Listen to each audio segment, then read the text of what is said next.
Hello students, आइए बच्चों, आज हम आपको इस वीडियो में क्लास 9 का पाठ्य पुस्तक कृतिका भाग 1 चैप्टर 4 माटी वाली, जिसका लेखक है विद्यासागर नौटियाल। इस चैप्टर का इम्पॉर्टेंट क्वेश्चन आंसर आपको हम देंगे। बहुत ही सरल भाषा में लिखा हुआ है बच्चों, आप इसको कॉपी में नोट कर लीजिएगा और आपको पढ़ने से ही क्वेश्चन आंसर एकदम आसानी से समझ में आ जाएगा। तो चलिए हम आपको कुछ इम्पॉर्टेंट क्वेश्चन आंसर को देते हैं। पहला क्वेश्चन है, गरीब आदमी का शमशान नहीं उजड़ना चाहिए, इस कथन का आशय स्पष्ट करें। उत्तर है, टिहरी बांध की सुरंगों के बंद होने से शहर में पानी भर गया, लोगों के घर तो बाढ़ में डूबे ही, साथ में सारी शमशान घाट तक डूब गए। इस पर माटी वाली का कहना है, गरीब आदमी का शमशान नहीं उजड़ना चाहिए। इस कथन का आशय ये है कि गरीब आदमी का रहने का ठिकाना नहीं छीनना चाहिए। गरीब आदमी अपने स्थान से उजड़कर दूसरे स्थान पर बसने में असमर्थ होता है। इसलिए बाढ़ जैसी आपदाओं से गरीब का झोपड़ी नष्ट नहीं होना चाहिए।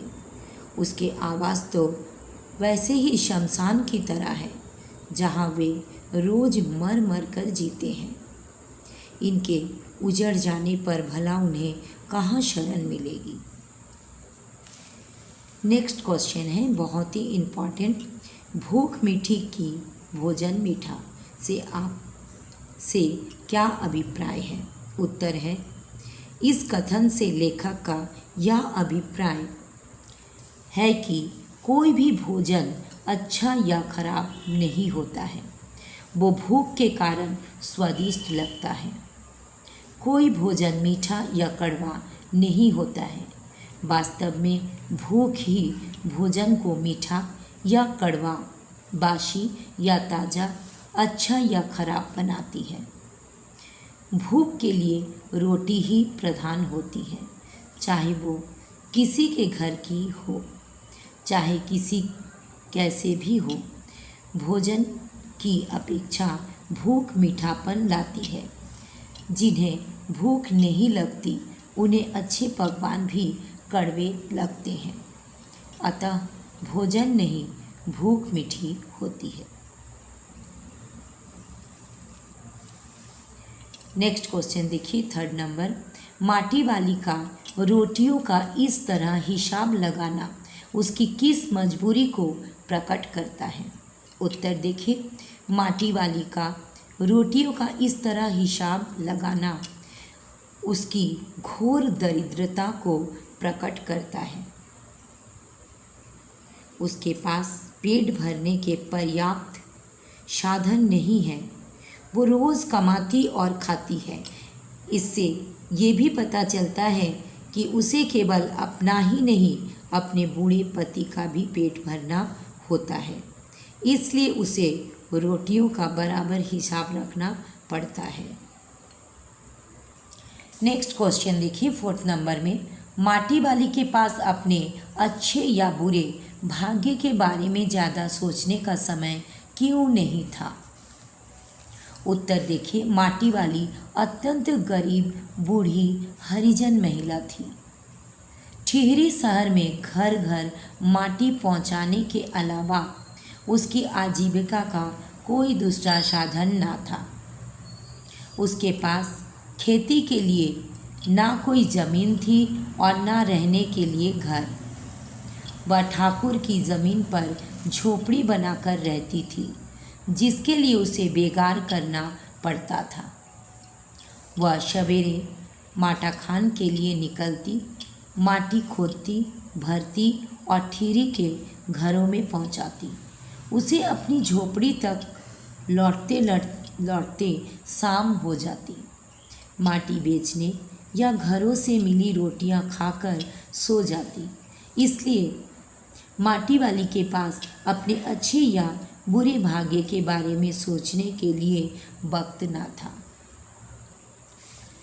नेक्स्ट क्वेश्चन देखिए 5 नंबर में, शहरवासी सिर्फ माटी वाली को ही नहीं उसके कंटर को भी अच्छी तरह पहचानते हैं। आपकी समझ से वे कौन से कारण रहे होंगे जिनके रहते माटी वाली को सब पहचानते हैं, सब पहचानते थे, या है नहीं होगा थे। उत्तर देखिए, शहरवासी सिर्फ माटी वाली को ही नहीं उसके कंटर को भी अच्छी तरह पहचानते हैं। लेखक के इस कथन से स्पष्ट है कि माटी वाली का स्वरूप सधा हुआ था, यानी सबको पहचाना हुआ था, क्योंकि पूरे ठेरी शहर में केवल वही अकेली माटी वाली थी। उसका कोई प्रतियोगी यानी कोई भी प्रतिद्वंदी नहीं था, यानी उससे कंपटीशन करने वाला कोई नहीं था। वही सबके घरों में लिपने वाली लाल मिट्टी दिया करती थी, यानी घर में लिपने वाली और चूल्हे में लिपने वाली लाल मिट्टी की सबको ज़रूरत थी, इसलिए सभी उसे जानते थे तथा उसके ग्राहक थे। वह पिछले अनेक वर्षों से शहर की सेवा कर रही थी, इस कारण स्वाभाविक रूप से सभी लोग उसे जानते थे। माटी वाली की गरीबी और बेचारगी भी उसकी पहचान का एक कारण रही होगी। नेक्स्ट क्वेश्चन देखिए 6 नंबर में, विस्थापन की समस्या पर एक अनुच्छेद लिखें। उत्तर, नागरिकों का एक स्थान से दूसरे स्थान पर बसना विस्थापन कहलाता है। ये लोगों पर विपत्ति आने के कारण होता है, जैसे भूकंप के कारण, बाढ़ के कारण, बांध के लिए, बिजली परियोजना के लिए। आज के समय में विस्थापन एक प्रमुख समस्या है।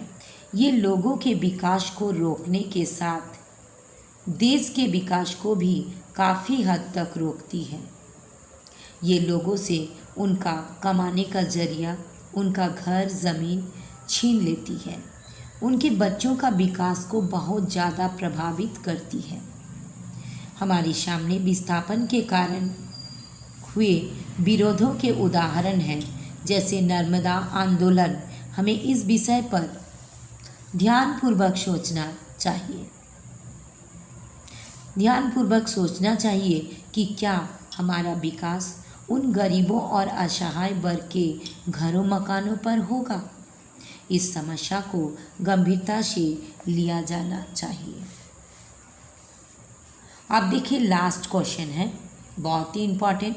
पुरखों की गड़ी कमाई से हासिल की गई चीज़ों को हराम के भाव बेचने को मेरा दिल गवाही नहीं देता। मालकिन के इस कथन के आलोक में विरासत के बारे में अपने विचार व्यक्त करें।